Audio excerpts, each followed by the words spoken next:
Hey, using tools. You got your tool belt. I gotta put on. Hey, that'd be kind of cool. Oh man, that'd be kind of cool. All right, y'all probably like, what are you talking about? Using tools, S&P. We're gonna talk about it. But before we talk about it, let's talk about a FAMU fact.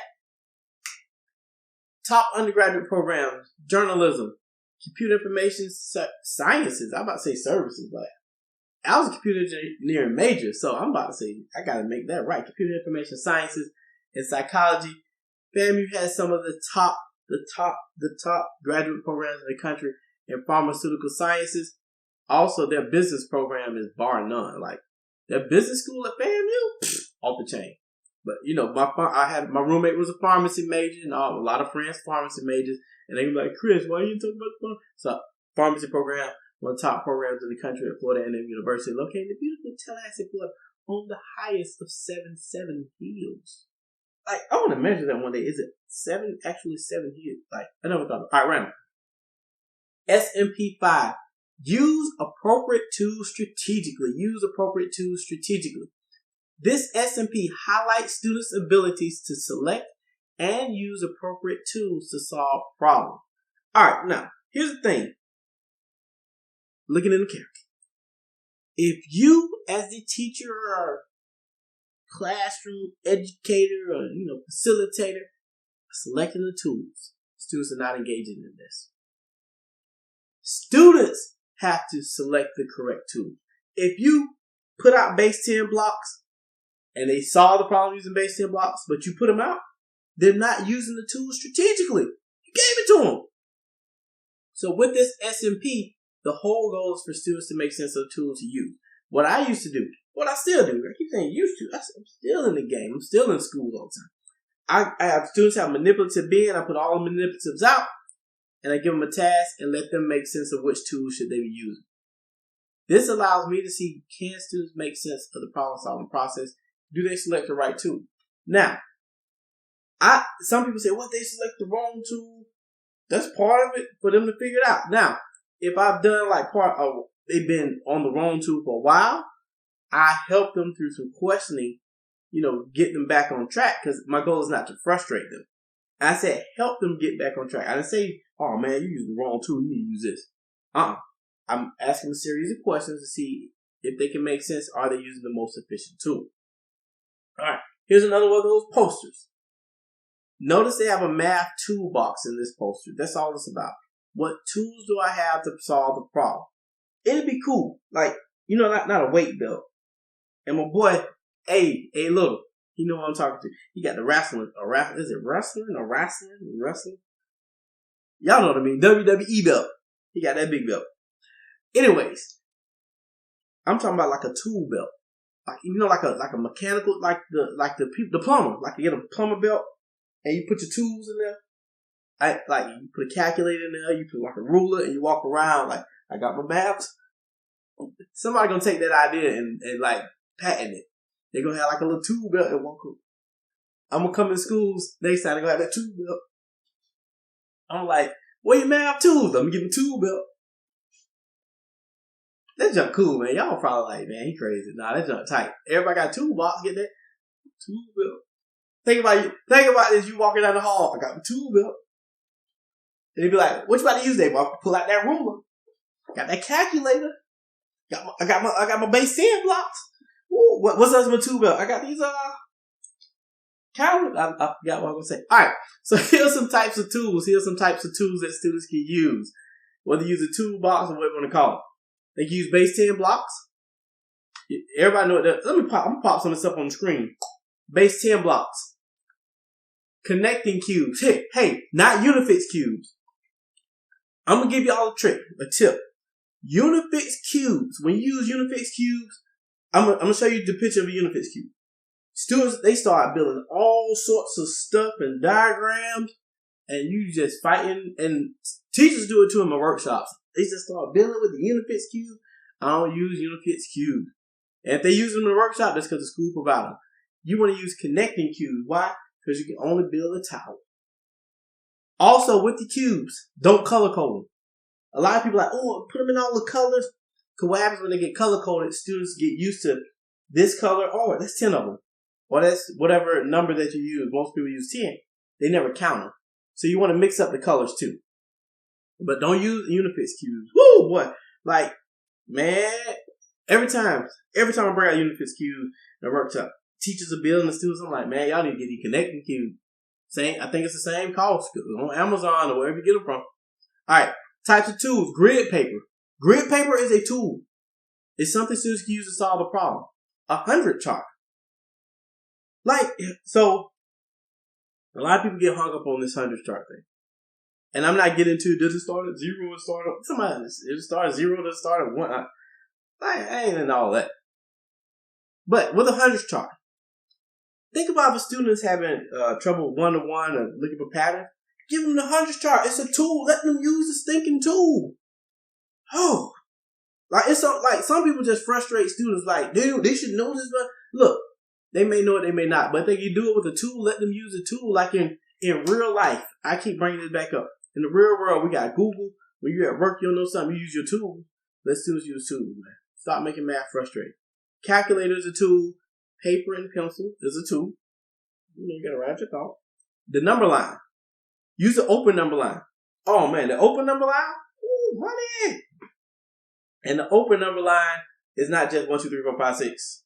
It's like, oh, it's open. It's literally open. And then another tool, I found this one online. I'm neither here nor there with it. Mental math is a tool. But the key is, can they make their mental math visible? Can they make their mental math visible? So some people can go back and forth with that one. Hey, I'm no Nostradamus and like the God mathematician. Like, I'm open to critique. So some people not.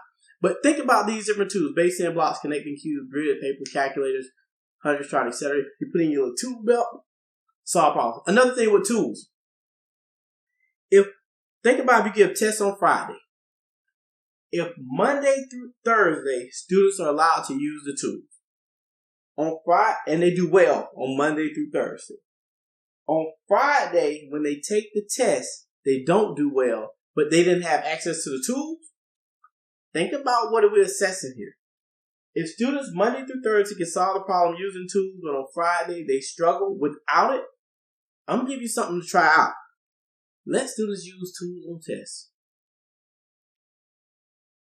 Why not? You tell me why. Oh, this is a big reason. You know, Chris, on the standardized tests, they can't use tools. Or some of them are virtual. So I want to prepare them for the test. Man, screw that test, man. You're preparing these kids for life. Like, the test's going to take care of itself. If students use tools Monday to Thursday, let them use the tool on the test on Friday. Slowly, you can wean them off the tools, but let them use the tools, especially if they use them efficiently and getting it right. And that includes base 10 blocks. Because a lot of people are like, oh, they can use a calculator, they can't use base 10 blocks. Man, let them kids use some base 10 blocks on the test, man. What are you really trying to assess? Understanding? Or are you just trying to get that grade in the grade book? So let students use tools, let them use them on their test, and definitely DM me or we can have a dialogue about using tools. Like, students should be able to use tools. Like, all this mental math, you gotta be able to, man, screw all that. Like, we're trying to develop an understanding, we're trying to develop problem solvers. So let students use the tool belt and use the different tools along the way to make sense of it. The big question I get a lot of times, well, Chris, what they're always using this one tool, I can't get them off of it.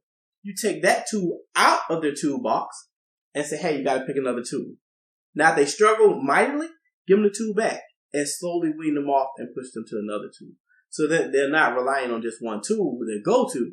But we want to, man, we got to make math. I don't want to say that cliche, make math fun again or something like that. We have to make math like not frustrating for students. So allowing them to use tools is a way to make it not frustrating. Man, I go in some classrooms, I don't let them use tools. They got to do it paper and pencil. They got to do it fast for what? Like, you can't even do it fast. I told the teacher, you can't even do it. They got offended, but they couldn't, and they wasn't good. Whatever. The key is, with this S&P, for students to select the tool. Think about what types of tools you have available in your classroom. If you don't have appropriate or enough math tools, go to your administrator and say, hey, these are the tools I need. Develop a rationale. This is why.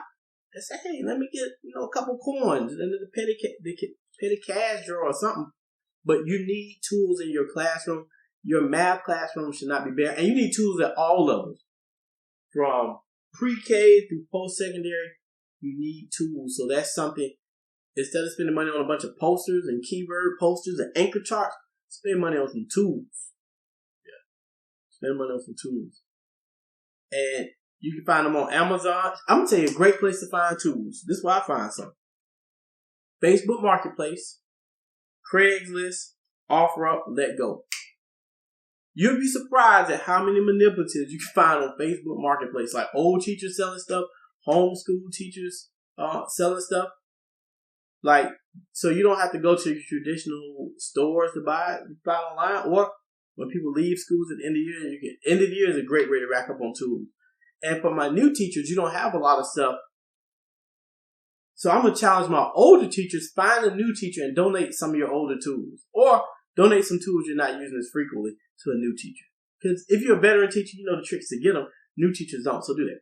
So when you're thinking about assessing this particular SMP with your students, pose tasks that require students to demonstrate their skills using tools. Have students just justify their decision. Like, you chose this tool, why did you choose it? You chose this tool, why did you choose it? With this SMP, mathematically proficient students are able to decide when to use tools and select appropriate tools, and they use tools appropriately and accurately. This is one of my favorites. I said about a lot of them, but this is another one I like tools. I like tools. Put the tool belt. Hey, whoever do that tool belt idea, like, you might as well hit me up. I got the idea. We can design it together. Have that tool belt. Question of the day. Why should students use mathematics tools when solving problems? That's a good question. Why should they?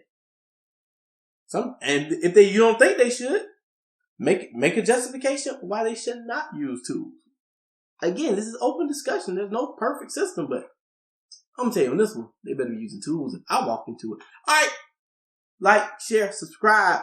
Whatever you do with all your other Facebook videos, do the same thing in this video. DM to your friends, text your friends, tell them, hey boy, we've been talking about the tools. You need to check out that Dr. Christopher J. Childs. He was on one.